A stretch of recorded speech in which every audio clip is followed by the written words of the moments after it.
సంస్కృతి సంపద YouTube channel తరపున అందరికీ స్వాగతం. శ్రీమద్ భగవద్గీత ఆధ్యాత్మిక రహస్యాలు అనే శీర్షికలో శ్రీ త్రినాథ్ గారు ధారావాహిక ప్రసంగం చేస్తున్నారు. వారి ధారావాహిక ప్రసంగంలో ఈరోజు 518వ ప్రసంగం చేస్తున్నారు. శ్రీ త్రినాథ్ గారికి స్వాగతం. నమస్కారం అండి. ఓం శాంతి. శ్రీమద్ భగవద్గీత ఆధ్యాత్మిక రహస్యాలు ఈ యొక్క కార్యక్రమాన్ని తిలకిస్తున్నటువంటి సోదర సోదరిమణులందరికీ కూడా హార్దిక స్వాగతం, సుస్వాగతం, నమస్సుమాంజలి. ముందుగా ధార్మికము, ఆధ్యాత్మికము ఈ రెండింటి మధ్య భేదము మనం ఎప్పటికీ చర్చించుకుంటూనే ఉంటామండి ఈ సబ్జెక్ట్ ఉన్నంత వరకు కూడా. ఎందుకంటే ఇది చాలా ముఖ్యమైనటువంటి విషయము. ధార్మికం వేరు, ఆధ్యాత్మికం వేరు. ఉదాహరణకి ధార్మికంలో మనము శాంతిని కోరుకుంటాం.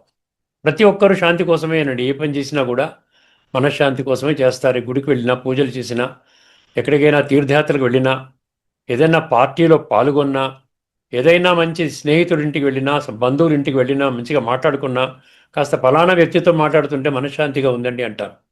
ఏమండి, శాంతి కోసమే. ఎందుకంటే మన దైనందిన జీవితంలో రకరకాల సమస్యల వలయంలో చిక్కుకొని, అది ఉద్యోగం కానివ్వండి, వ్యాపారం కానివ్వండి, లేకపోతే ఈ యొక్క వ్యవస్థని సంభాళించడం కానీ, ఈ కుటుంబ వ్యవస్థని, మధ్యలో ఒత్తిళ్ళు వస్తాయి.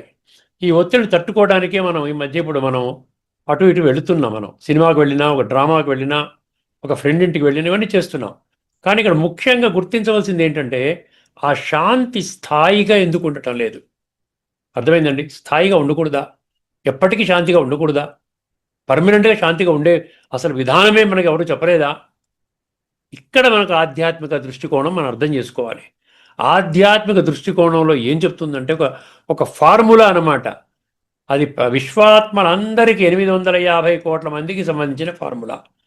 ఎప్పటి వరకైతే మీరు దైహిక చింతనలోనే ఉంటారో, నేను దేహం అనేటువంటి దేహాభిమానంలోనే 100% ఉంటారో, అప్పుడు మీకు దొరికే శాంతి బాహ్య వ్యవస్థలపై ఆధారపడి ఉంటుంది, బాహ్య కార్యక్రమాలపై ఆధారపడి ఉంటుంది, బాహ్య వ్యక్తులపై ఆధారపడి ఉంటుంది. మీకు అనుకున్నది జరిగితే మీరు శాంతిగా ఉంటారు. లేకుండా ఉంటే ఎవరైనా వ్యతిరేకంగా మాట్లాడితే మీరు వెంటనే మనశ్శాంతిని కోల్పోతారు, అలజడిలోకి వస్తారు. ఈ శాంతికి ఆపోజిటేనండి టెన్షన్ అంటున్నాం, ఈ రోజున స్ట్రెస్ అంటున్నాం, మానసిక ఒత్తిడి అంటున్నాం. సో ఇవన్నీ దేనికి లీడ్ చేస్తున్నాయి? మానసిక సమస్యలకి, మానసిక రోగాలకి, రకరకాల సమస్యలకి దారితీస్తోంది. అందుకని ఆధ్యాత్మిక దృష్టికోణంలో మీరు అర్థం చేసుకుంటే, ఆధ్యాత్మికంలో ముందుగా మనకి భగవంతుడు ఏం తెలియజేస్తున్నాడు? భగవంతుడు తెలియజేసే ప్రాథమిక ఆధ్యాత్మిక మూల సిద్ధాంతం ఏమిటండి? ప్రతి ఒక్కరూ తమ యొక్క మూల స్వరూపంలో ఆత్మ. అర్థమైందండి? I am a soul.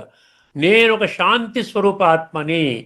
నేను ఉన్నానే శాంతి స్వరూపం. నా స్వధర్మమే శాంతి. ఇప్పుడు ఓం శాంతి అంటాం మేము. ఓం శాంతి అంటే అర్థం ఏమిటి? నేను ఆత్మను, నా యొక్క స్వధర్మము శాంతి. ఎప్పుడైతే మన స్వధర్మాన్ని గుర్తుపెట్టుకుంటామో, భగవంతుడు మనకి శాంతి అనేటువంటి ఒక ఖజానాని ఈ యొక్క ఆత్మలో నింపాడు అక్కడ. ఇప్పుడు ఈ 16వ అధ్యాయంలోని మొదటి 3 శ్లోకాలు ఉన్నాయి. ఏమిటండి? 26 దివ్య గుణాలు ఉన్నాయి. అందులో శాంతి ఉందా లేదా చెప్పండి? అభయం సత్వ సంశుద్ధి, జ్ఞాన యోగ వ్యవస్థితి, దానం దమశ్చ యజ్ఞశ్చ స్వాధ్యాయ తపమార్జవం, అహింస సత్యం అక్రోధ, ఏమంటే త్యాగ, శాంతి వచ్చింది. సరే, భగవంతుడు పెట్టాడు శాంతి, అపైశునం, ఇలాగన్నీ ఉన్న దయాభూతేశ్వలోలుప్తు. ఎందుకు చెప్తున్నానంటే మనం టెంపరరీ శాంతి కోసమే మనం ప్రయత్నం చేస్తున్నాం. బాహ్యంగా మనకి దొరికేది ఓన్లీ టెంపరరీ శాంతి. మన మాట వింటున్నారంటే శాంతి, మన మాట నిర్లక్ష్యం చేస్తున్నారంటే అశాంతి. ఎందుకంటే ఇంత చక్కగా చెప్తుంటే నా మాట వినడం లేదు అంటారు. అంతే, వినరు. ఎవరి స్వభావం వాళ్ళది, ఎవరి సంస్కారం వాళ్ళది. మీరు ఎట్లాంటి పరిస్థితిలోకి ఉండాలి? ఎటువంటి పరిస్థితిలోనైనా కూడా నేను నా ఆంతరిక శాంతిని కోల్పోను. అదనమాట మీరు ఆలోచించుకోవాల్సిన విషయం. అప్పుడేమవుతుంది? స్థాయిగా ఉంటారు, శాంతిగా ఉంటారు. ఎవరి పాత్రని వారు అభినయిస్తున్నారు. అర్థమైందండి? మీ పాత్ర మీరు అభినయిస్తున్నారు, నా పాత్ర నేను అభినయిస్తున్నాను. ఎవరి పాత్ర వారి యొక్క జన్మజన్మలుగా ఆత్మలో నిక్షిప్తము కాబడిన సంస్కారాల ఆధారంగా వాళ్ళ యొక్క జీవన విధానాన్ని తయారు చేసుకుంటున్నారు. అంతే, సింపుల్ ఫార్ములా అన్నమాట. వాడు ఎందుకు నా మాట వినడం లేదు అంటే అంతే, వినడు. వాడు వినకపోయినా నేను శాంతిగా ఉంటాననుకుంటే, మీరు ఆత్మచింతనలో ఆత్మ అనుభవం, రాజయోగ ప్రక్రియ ద్వారా పరమాత్మ చింతన, ఆత్మ స్వయంగా ఆత్మని భావించుకొని పరమాత్మతో స్మృతి చేసినట్లయితే పరమాత్మ గుణాలు శక్తులు మనలో ఎప్పుడు ప్రవహిస్తూ ఉంటాయి. అప్పుడు ఏమవుతుందండి, ఇవన్నీ ఆధ్యాత్మికలు మనకేమర్థమవుతుంది, ఎవరు పాత్ర వాళ్ళది. ఈ ప్రపంచములో నేను పర్మనెంట్ కాదు, వాడు పర్మనెంట్ కాదు. ఈ శరీరాలు మనం మార్చుకుంటాం. ఈ యొక్క జన్మలో నేను చేసిన జన్మజన్మల కర్మ భోగాలు ఏవైతే ఉన్నాయో, కర్మ ఖాతా ఏదైతే ఉందో అది కర్మ భోగం ద్వారా తీర్చుకుంటున్నాను. ఇవన్నీ కూడా నా కర్మ ఖాతాని తగ్గించడానికే ఇటువంటి వ్యక్తులు వచ్చారు.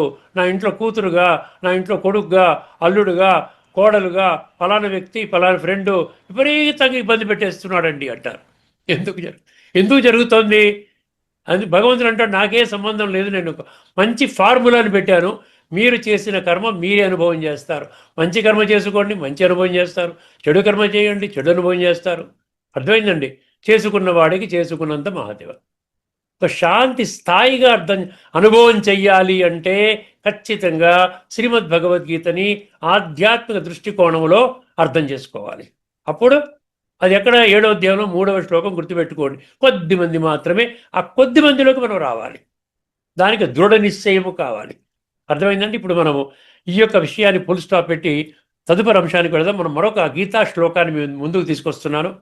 ఇది ఇప్పటికే మనం 9వ అధ్యాయంలో 11, 12, 13 3 చర్చించుకున్నాం.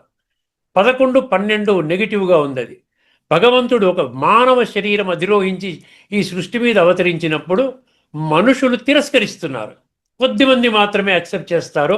అవజానంతి మా మూఢ మానుషీం తనుం ఆశ్రితం పరంభావం అజానంత మమ భూత మహేశ్వరం అన్నాడు. అర్థమైందా? నేను సర్వభూత ఆత్మలు అంటే 850 కోట్ల మనుషులని ఈ యొక్క శాసించే స్థితిలో నేనున్నాను. నేను తండ్రిని, శాసకుణ్ణి, సర్వాధిపతిని అని భగవంతుడు చెప్తున్నాడు. అర్థమైంది? ఆయన తిరస్కరిస్తారు. అత్యధిక సంఖ్యలోని వాళ్ళు యాక్సెప్ట్ చేయరు. అటువంటి వాళ్ళు ఏం చేస్తారంట? 9, 12లో చెప్పాడు. మోఘాశ, దాని ఫలితం అన్నమాట. మోఘాశ, మోగకర్మణ, మోగజ్ఞాన, విచేతస, రాక్షసీం ఆసురీం చైవ ప్రకృతి మోహినీం శ్రిత.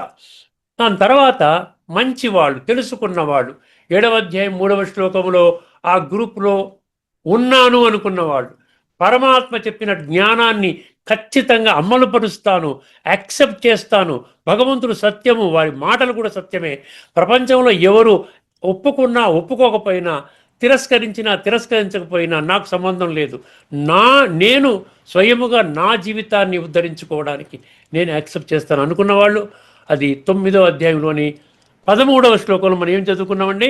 మహాత్మానస్తు మాం పార్థ దైవీం ప్రకృతిమాశ్రితా భజంత్య అనన్య మనసో జ్ఞాత్వా మాం భూతాదిం అవ్యయం అన్నాడు. ఇది కూడా మనం గత ఎపిసోడ్లో చర్చించుకున్నాం.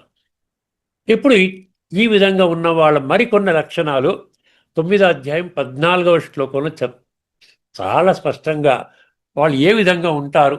7వ అధ్యాయం 3వ శ్లోకంలో యాక్సెప్ట్ చేసిన వాళ్ళు, మనిషి శరీరంలో వచ్చాడు అంటే వచ్చాడు, ఖచ్చితంగా వచ్చాడు, వచ్చి ఏం చేశాడు, వచ్చి ఏం చెప్తున్నాడు, స్వయాన్ని ఆత్మగా అనుకోండి, తండ్రి పరమాత్మని గుర్తించండి, రాజయోగ ప్రక్రియ ద్వారా పరమాత్మ నుండి శక్తులు, గుణాలు తీసుకోండి, తమ యొక్క జీవితాన్ని శ్రేష్టంగా, సర్వాంగ సుందరంగా తయారు చేసుకోండి. ఒక్కసారి ఇప్పుడు 9, 14 ఈ శ్లోకం వినండి. అందులో మరికొన్ని లక్షణాలు మీ దృష్టికి తీసుకొని వస్తున్నాను. సతతం కీర్తయంతో మాం యతంతశ్చ దృఢవ్రతాః నమస్యంతశ్చ మాం భక్త్యా నిత్యయుక్తా ఉపాసతే. ఇందులో ఈ 4 పంక్తులు ఉన్నాయండి. ఈ 4 పంక్తుల్లో 4 విషయాలు ఉన్నాయి. 4 ముఖ్య లక్షణాలు ఉన్నాయి. ఒక సత్యశీలుడి లక్షణం, ఒక ఆత్మాభిమాని లక్షణము, జీవితాన్ని సర్వాంగ సుందరంగా భగవంతుడు నిర్దేశించిన మార్గములో నేను తీర్చిదిద్దుకుంటాను, దీనికి నన్నే బాధ్యుణ్ణి చేశాడు భగవంతుడు. ప్రపంచాన్ని చూడమని చెప్పడం లేదు.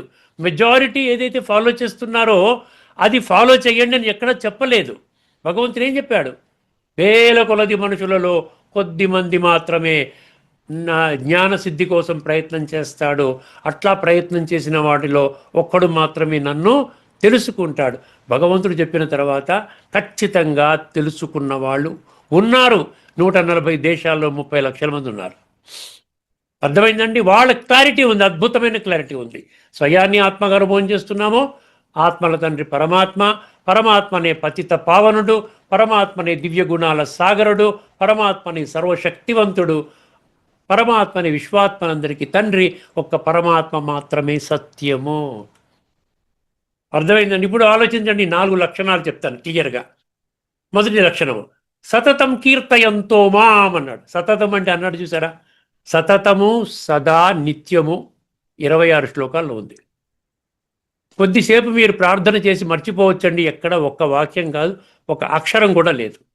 గీతలోనే కాదు, గీత సర్వశాస్త్రమై శిరోమణి, మిగతా ఏ శాస్త్రంలో కూడా మీరు కాసేపు 10 నిమిషాలు పూజ చేసుకుని మర్చిపోండి నేను ఎక్కడ లేదండి.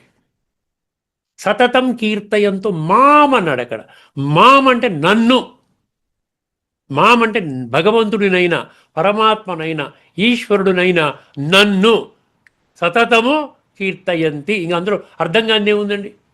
కీర్తన అంటే ఏంటి? కీర్తన అనేది బాహ్యంగా ఏదో పాట పాడుకోవటం కీర్తన, ఆ కీర్తన కాదు. అర్థమైందండి? మన సంకల్పాల్లో కూడా మనం పరమాత్మని స్మృతి చేయాలి. మన మాటల్లో కూడా పరమాత్మ మార్గంలో నడిచే విధంగా పరమాత్మ చెప్పిన జ్ఞానం ఆధారంగా ఉండాలి. అర్థమైందండి? మన కర్మలలో కూడా పరమాత్మని తోడు పెట్టుకుని మన కర్మ యోగం చేయాలి. సతతము కీర్తయంతో మాం. మొదటి పంక్తి అయిపోయింది చూసారా. తర్వాత ఏమన్నాడు? యతంతశ్చ దృఢవ్రతాహ అన్నాడు. యతంతి అంటే ఏంటి? యతంతి అంటే ప్రయత్నము, ఎఫర్ట్స్ అంటారు ఇంగ్లీష్లో. ఈ ప్రయత్నం దేనికోసం చేస్తున్నారు, ఏ విధంగా చేస్తున్నారు, అందులో ఏమైనా సీరియస్నెస్ ఉందా? మిగతా మీరు ఒక సినిమాకి వెళ్ళాలని ఎంత సీరియస్గా చర్చిస్తారండి. ఒక ఆదివారం నాడు కుటుంబం మొత్తం సినిమాకి వెళ్ళాలి.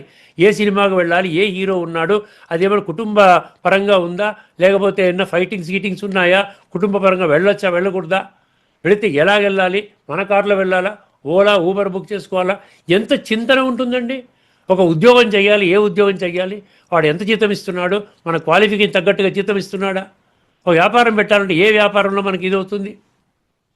ప్రతి విషయంలో ఉన్న సీరియస్నెస్ ఏదైతే ఉందో అది భగవంతుడిని పొందే విషయంలో ఎందుకు లేదండి? ఎఫర్ట్స్ ఎందుకు పెట్టడం లేదు? భగవంతుడు ఉన్నాడు అంటారు, గాడ్ ఈజ్ వన్ అంటారు, భగవంతుని యొక్క పరిపూర్ణ విశ్వాసం ఉంది. విశ్వాసం ఉన్నప్పటికీ కూడా పరమాత్మని తెలుసుకునే ప్రయత్నం ఎందుకు చేయటం లేదు? 33 కోట్ల దేవతల్ని మనం పూజిస్తున్నాం, భలే పూజించండి. మనం 33 కోట్ల దేవతలను గాడ్ ఈజ్ వన్ అనేది కరెక్ట్ కాదు కదా. ధర్మస్థాపకు, ప్రతి ధర్మానికి ఒక ధర్మాన్ని స్థాపించిన స్థాపకుడు ఉన్నారు. అలాంటి గాడ్ ఈజ్ వన్ నేను ఎలాగంటారు? సాధువులు సన్యాలు కొన్ని వేల సంఖ్యలో ఉన్నారు. గాడ్ ఈజ్ వన్ అని ఎలాగంటారు? మరి ఏ ఒక్క సాధువుని మనం భగవంతుని అనగలుగుతాము? అంటే మనం అనుకున్న మన విశ్వాసానికి విరుద్ధంగా మనం ఈ రోజున ప్రవర్తిస్తున్నాం కదా. అందుకని భగవంతుడు ఏమంటాడు? యతంతశ్చ దృఢవ్రతాః అన్నాడు.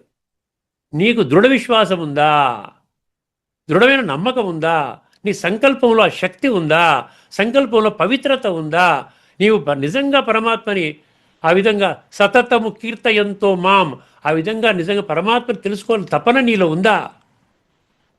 అందుకనే ఇక్కడ 7వ అధ్యాయం 3వ శ్లోకంలో వచ్చేటువంటి వాళ్ళ లక్షణం ఏమిటి? ఒకటి సతతం కీర్తయంతో మాం, మొదటి లక్షణము. రెండవది యతంతశ్చ దృఢవ్రతాః. మూడవది నమస్యంతశ్చ మాం భక్త్యా. వాడు భక్తి ఎలా చేస్తాడంట? నమస్యంతశ్చ మాం భక్త్యా, నమస్కారం పరమాత్మకి పెడతాడు, ఇంకెవరికి నమస్కారం పెట్టాడు. మాం అన్నాడు, మామ మళ్ళీ రెండోసారి మామ అనే పదం రెండోసారి వచ్చింది. నాకు నా భక్తుడు పూర్తిగా పరిపూర్ణ బలిహారమయ్యి నాకు మాత్రమే నమస్కరిస్తాడు. ఇక్కడ నమస్కరించడం అంటే ఇది ఫిజికల్గా పెట్టుకుని కాదు, సాష్టాంగ నమస్కారం చేశారు లేదా 3 సార్లు తిరిగారు, ఇది కాదు. నమస్కరించడం అంటే ఏంటంటే మన అహంకారాన్ని చంపుకోవడం, దేహాభిమానాన్ని తొలగించుకోవడం, చాలా వినయ విధేయతలతో ఉండటం, పరమాత్మ చెప్పిన మాట తూచా తప్పకుండా నేను అనుసరిస్తానని ఒక దృఢ సంకల్పంతో ముందుకు రావటం. భగవంతుడి విషయంలో కొద్ది సమయం గడుపుతామండి, పనికిరాని విషయాల్లో ఎంతో సమయం గడుపుతాము. ఒక పేపర్ చదవాలంటే 2 గంటలు 3 గంటలు గడిపేస్తారు కొంతమంది. టీవీ సీరియల్స్, ఆ క్రికెట్ మ్యాచ్లు గంటలు చూస్తాము. భగవంతుడి విషయం వచ్చినప్పుడు ఒక 5 నిమిషాలే, 10 నిమిషాలే, పావుగంట. ఏదైనా పెద్ద కార్యక్రమం ఉంటే, ఏదో కళ్యాణం జరుగుతుందని పలానా మిత్రుడి ఇంట్లో శ్రీరామ కళ్యాణం చేస్తున్నారు, వెళ్ళి కూర్చుందాం, చాలు అక్కడ కూడా మనం సెల్ ఫోన్ పెట్టుకుని మాట్లాడుకుంటాం, వాళ్ళతో వీళ్ళతో చెప్పుకుంటాం, దానికే ప్రాముఖ్యత ఉంటుంది. కానీ అక్కడ కూడా మనం అనుకున్నటువంటి దైవం పట్ల మనకు ఆ సీరియస్నెస్ ఉండదు. ఎంతవరకు ఉంటుంది ఎవరికి వాళ్ళే తీర్మానించుకోవాలి. నమస్యంతశ్చ మాం భక్త్యా, భక్తిపూర్వకంగా పూర్తిగా మనం శిరస్సు వంచడం అంటే ఏంటంటే ఆత్మాభిమాని స్థితిలోకి వచ్చి, భగవంతుడా నీవు చెప్పిన మార్గంలో నేను నడవడానికి సిద్ధంగా ఉన్నాను, నీ మార్గమే నాకు శ్రేయోదాయకము, శిరోధార్యము. ఇంకా ఏ ప్రపంచం ఇప్పటి వరకు అందరి మాటలు విని విని విని విని అలసిపోయాను, సొలసిపోయాను. ఎక్కడ మనుషులు పతనమవుతున్నాడు తప్ప ఒక్క ఇంచు కూడా పైకి ఎదగటం లేదు. నమస్యంతశ్చ మాం భక్త్యా, తర్వాత ఆఖరి లక్షణం ఏంటండి, నిత్యయుక్త ఉపాసతే అన్నాడు. మరి అక్కడ సతతం అన్నాడు, ఇక్కడ నిత్యము అన్నాడు. చూసారా, ఉపాసతే అంటే ఏంటి, ఉపాసతే ఏంటి? నిత్యము పరమాత్మ సామీప్యాన్ని కోరుకుంటాడండి. పరమాత్మతోనే ఉండాలని ఒక తపన ఉపాసన అంటే. మామూలుగా భజన కీర్తన అంటే కాసేపు ఉండి భజన చేసుకుంటా వెళ్ళిపోతాం. ఇక్కడ ఉపాసన అంటే ఏంటి, నిరంతరము పరమాత్మ తోడును కోరుకుంటాడు. అర్థమైందండి? నిత్యయుక్త ఉపాసతే. ఈ ఉపాసతే అనే పదం కొన్ని శ్లోకాల్లో వస్తుంది భగవద్గీతలో. అర్థమైంది? ఇప్పుడు ఈ తత్వం మీకు అర్థమైంది కదా. ఇటువంటి లక్షణాలు మనకి సహజంగానే వస్తాయి. ఎప్పుడు వస్తాయి? నేను సత్య మార్గంలో వెళతాను, 100% నా బుద్ధి నేత్రాన్ని తెరుచుకొని పరమాత్మని ఖచ్చితంగా ఇన్ని లక్షల మంది పొందినప్పుడు వాళ్ళు ఏ మార్గంలో పొందారు, నిజంగా పొందారా? ఇన్ని లక్షల మంది ఎక్కడైనా అబద్ధం ఆడతారా?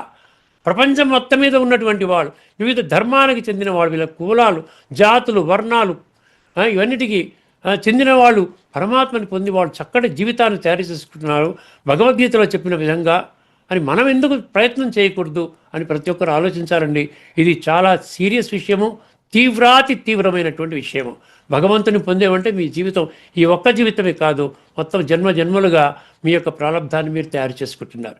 ఒక్కసారి కొన్ని ముఖ్యమైన విషయాలు, నేను నోట్ చేసుకున్న విషయాలు మీ దృష్టికి తీసుకొని వస్తాను. ఎంత వీలైతే అని చాలా పాయింట్స్ నేను రాసుకుంటాను. దీని మీద చాలా తయారై మీ దగ్గరికి వస్తాను. అర్థమైందండి? ఒకసారి ఆలోచించినట్లయితే 9వ అధ్యాయంలోని 11 ఇక్కడ ఏమన్నా దృఢమైన సంకల్పంతో ఉన్న మహాత్ములు. ఇక్కడ మహాత్ముడు అనేది గుర్తుపెట్టుకోండి. మహాత్ములు అంటే ఇక్కడ భౌతికంలో ఏదో మంచి పనులు చేశారు, దాన పుణ్యాలు చేశారు, అది కాదు. స్వయాన్ని ఆత్మగా భావించి పరమాత్మతో నిత్యము స్మృతి చేసి సంస్కార పరివర్తన చేసుకుని ఆ మార్గంలో ప్రయాణం చేస్తున్న పరమాత్మకు సత్యమైన బిడ్డలు, వాళ్ళని మహాత్ములు అంటున్నాడు ఇక్కడ. మహాత్ములు ఎల్లప్పుడూ, దృఢమైన సంకల్పంతో ఉన్న మహాత్ములు ఎల్లప్పుడూ నా గుణాలను కీర్తిస్తూ, పరమాత్మ గుణాలను కీర్తిస్తారు. ఆనంద సాగరుడు, శక్తి సాగరుడు, ప్రేమ సాగరుడు, దయాసాగరుడు, కరుణాసాగరుడు. అర్థమైందండి? కీర్తిస్తూ నన్ను భక్తితో నమస్కరిస్తూ నిత్య యోగములో నాతో ఏకత్వాన్ని అనుభవిస్తూ నన్ను ఉపాసిస్తారు. మరికొన్ని విషయాలు ఇక్కడ 9, 11, 12, 9వ అధ్యాయం 11, 12 రాజవిద్యా రాజగుహ్య యోగంలో ఏం చెప్పారు? అజ్ఞానులు పరమాత్మను సాధారణ మనిషిగా భావించి అవమానిస్తారని అక్కడ చెప్పడం జరిగింది. అజ్ఞానులు అంటే దేహాభిమానంలో ఉన్నవాళ్ళు, అంతకంటే ఇంకే లేదు. 9, 13లో ఏం చెప్పారు? మహాత్ములు దైవీ ప్రకృతిని ఆశ్రయించి పరమాత్మని తెలుసుకుంటారని చెప్పారు. ఇప్పుడు 9, 14లో ఆ మహాత్ముల ప్రత్యక్ష ఆచరణ ఎలాగుంటుంది, ఆ మహాత్ముల ప్రత్యక్ష ఆచరణ ఎలాగ ఉంటుందో భగవంతుడు వివరించడం జరిగింది. అర్థమైందండి? ఇది 4 విషయాలు చెప్పాను కదా మీకు. అంటే మహాత్ముల జీవితము, స్మరణ, ఇక్కడ 4 విషయాలు చెప్పాడు. స్మరణ ఉంది, అక్కడ కీర్తన ఉంది, నమస్కారం ఉంది, ఉపాసన ఉంది. ఇప్పుడు దాని లోతుల్లోకి వెళదాం. ఈ శ్లోకంలో మహాత్ముల ఆధ్యాత్మిక జీవన విధానము 4 పదాలతో చెప్పబడింది. సతతం కీర్తయంత అన్నాడు. సతతం కీర్తయంత అంటే ఏంటి? ఎల్లప్పుడూ భగవంతుని గుణాలను స్మరించటం. సతతం అంటే ఎల్లప్పుడే కదా. ఎవరు ఎంత పెద్ద గొప్ప పండితులు చెప్పినా, లేదా ఒక గంట సేపు చేస్తే సతతం వాడచ్చా? వాడరు. సతతము నిత్యము సదా అంటాడు గీతలో 26 శ్లోకాల్లో. సతతము ఎల్లప్పుడూ భగవంతుని గుణాలను స్మరించడం. ఇది కేవలం భజన కాదు, ఇది 3 రూపాల్లో ఉంటుందండి. చూసారా మళ్ళీ ఎంత డీటెయిల్గా ఇచ్చాడో.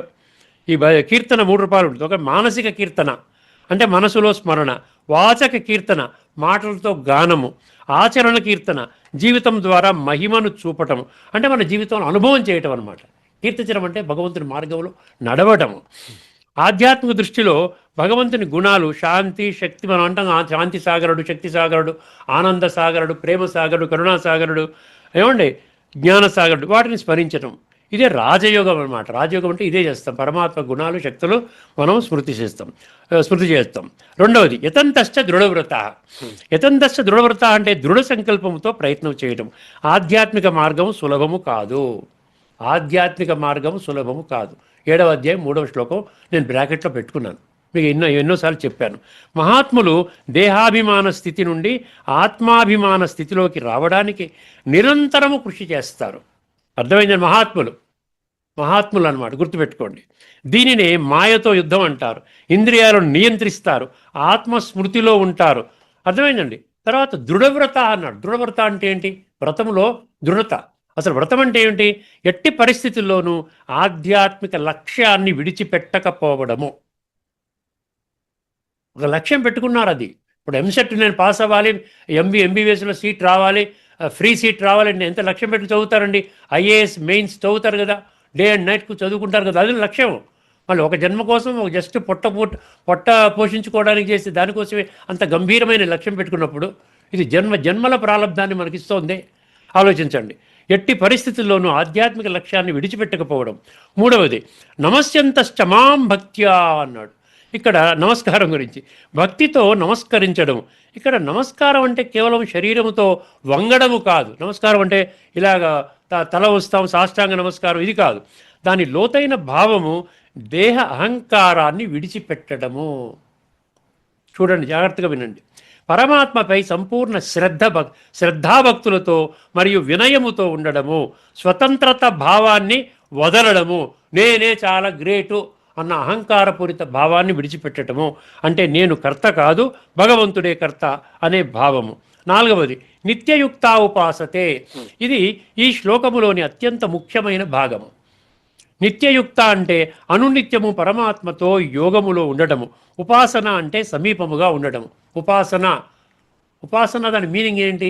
ఉపాసన అంటే అంటే సమీపము, ఆసన అంటే నివాసము, అంటే పరమాత్మ సమీపములో మనము నివసించడం అన్నమాట. ఉపాసన అంటే మనసు పరమాత్మతో లీనమవ్వడం అన్నమాట. నిరంతరము స్మృతి. ఆధ్యాత్మిక దృష్టిలో దీనిని రాజయోగము అంటారు. ఇప్పుడు ఉపనిషత్తులు సమర్థించే కొన్ని విషయాలు చెప్తాను. 6వ అధ్యాయంలోని, అది కాదు, శ్వేతాశ్వతర ఉపనిషత్తు 6.23. ఒక్కసారి జాగ్రత్తగా వినండి. యస్య దేవే పరాభక్తిర్ యథా దేవే తథా గురౌ తస్యైతే కథిత హ్యర్థాః ప్రకాశంతే మహాత్మనః. ఇక్కడ మహాత్మనః అనే పదం వచ్చింది, గుర్తుపెట్టుకోండి. భగవంతుడు మరియు గురువుపై పరమ భక్తి ఉన్న మహాత్ములకు మాత్రమే, చూడండి, భగవంతుడు మరియు గురువుపై, పెద్దలపై పరమ భక్తి ఉన్న మహాత్ములకు మాత్రమే ఈ నిగూఢ ఆధ్యాత్మిక సత్యాలు స్పష్టంగా అర్థమవుతాయి. చెప్పాడు కదా ఏది? శ్వేతాశ్వత ఉపనిషత్తు 6.23. ఇప్పుడు ముండకోపనిషత్తు 3.2.4. నాయమాత్మ బలహీనైన లభ్యో నచ ప్రమాదాత్ తపసో, ఇది పెట్టండి, పెద్ద మంత్రం అది. ఈ ఆత్మ, ఇప్పుడు చాలా జాగ్రత్తగా వినండి. ముండకోపనిషత్తు 3.2.4 ఏమంటుంది తెలుసా? ఈ ఆత్మతత్వం బలహీనుడికి, అలసత్వము లేదా నిర్లక్ష్యము గలవారికి, నిజమైన తపస్సు చేయని వారికి లభించదు. ఏమి లభించదండి? ఆత్మతత్వం లభించదంట.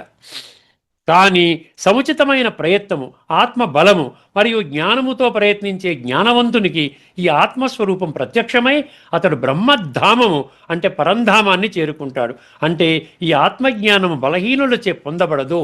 బలహీనులచే ఆత్మజ్ఞానము పొందబడదు. బలహీనులు అంటే శరీర ప్రకారంగా బలహీనులు కాదు, ఆత్మ ప్రకారంగా బలహీనులు. సత్యాన్ని తెలుసుకోవడానికి భయపడేవాళ్ళు, పిరికి వాళ్ళు, దేహాభిమానంలోనే పూర్తిగా 100% కూరుకుపోయిన వాళ్ళు పొందలేరు. ఇది అర్థం. ఇది యతంతశ్చ దృఢవ్రత అంటే ఇది మీనింగ్ అనమాట. మన ప్రయత్నం ఎట్లా ఉండాలి? పూర్తిగా సఫలతకి దారి చేసే విధంగా ఉండాలి, నిశ్చయాత్మకంగా ఉండాలి. తర్వాత గీతలో కూడా చూడండి, గీతలో కూడా కొన్ని శ్లోకాలు చెప్తున్నాను. 6:30, 6వ అధ్యాయంలో 30.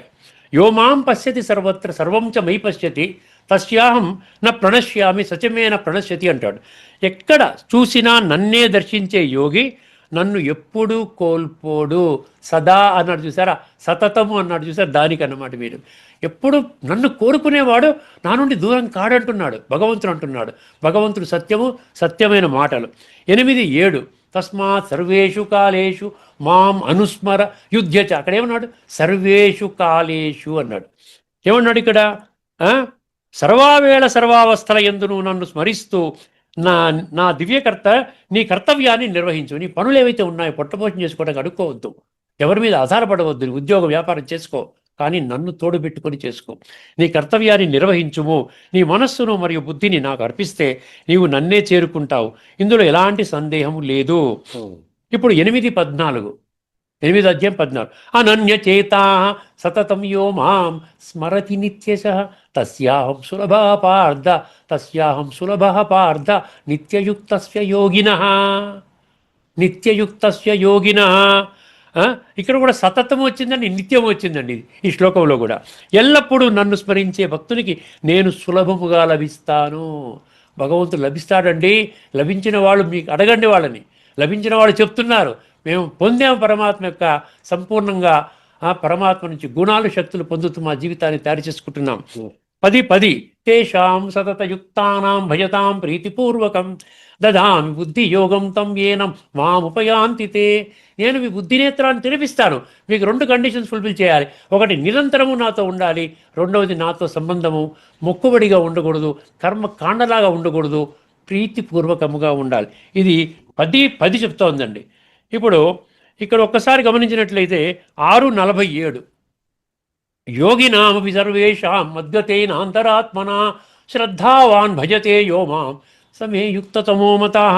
ఇక్కడ భక్తితో నన్ను ధ్యానించే యోగి అత్యున్నతుడు, అత్యున్నత స్థానం ఇచ్చేశాడు, సర్వయోగులలో ఉన్నతుడు.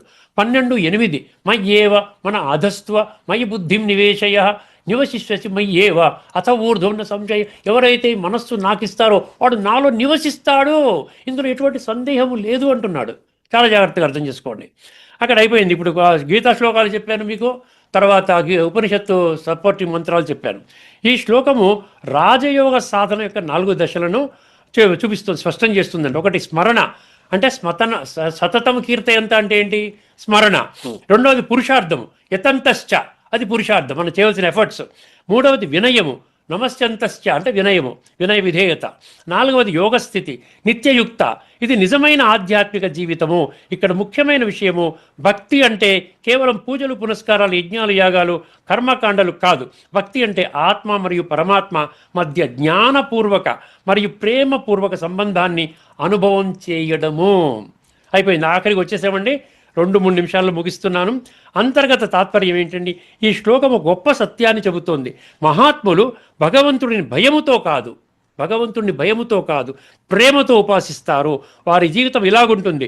మనస్సు భగవంతుడి స్మరణలో ఉంటుంది, వారి మాట భగవంతుడి కీర్తన, వారి శరీరము వినయముతో సేవ. అందుకే వారు నిత్యయుక్తులు.